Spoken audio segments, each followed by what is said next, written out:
All right, this is the oxygen administration via non-rebreather mask portion.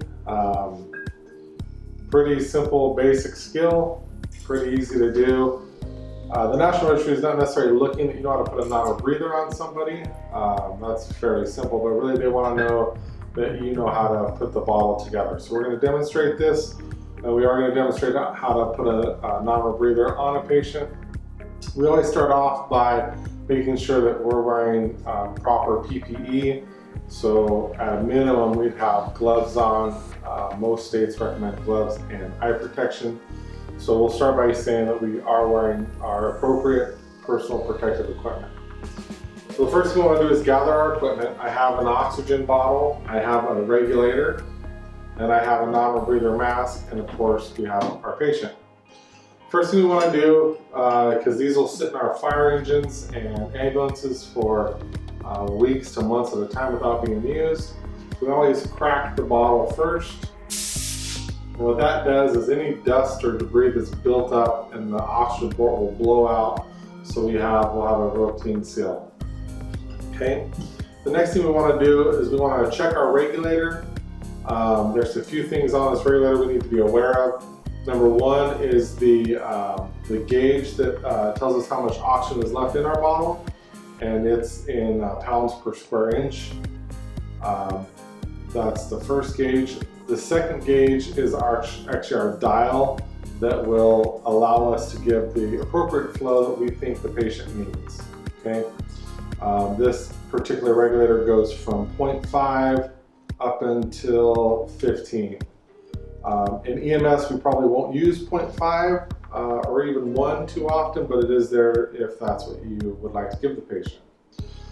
The next thing on the O-ring, or the next thing on the regulator we're looking for is that it has an O-ring.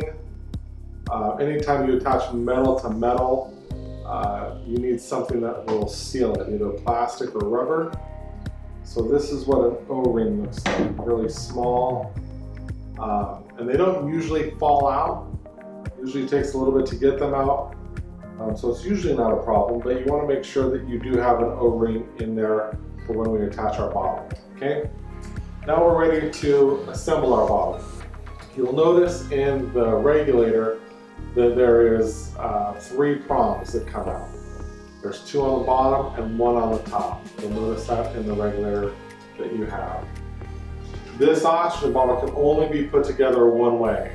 This side has 3 holes. This side has no holes. This side has 2, and then this side also has none. So this is really basic kindergarten. You put the 3 prongs into the 3 holes. If you mess this up, go back to kindergarten and learn to play with blocks. Once the 3 prongs are in the 3 holes, we will tighten our regulator, and it only has to be finger tight. It doesn't have to be CrossFit tight, just finger tight.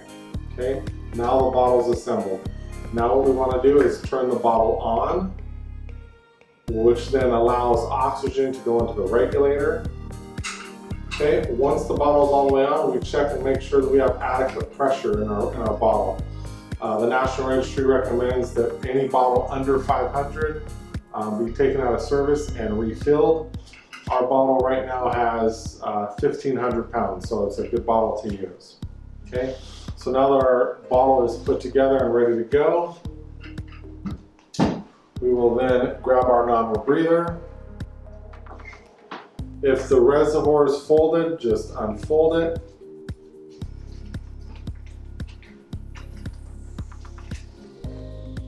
And we're now going to attach our oxygen tubing to the regulator, and we're going to dial it anywhere between 10 and 15 liters per minute. So I'm going to dial it to 15 liters per minute. Once my reservoir fills up, we can now put it on the patient's face, and it goes behind their head.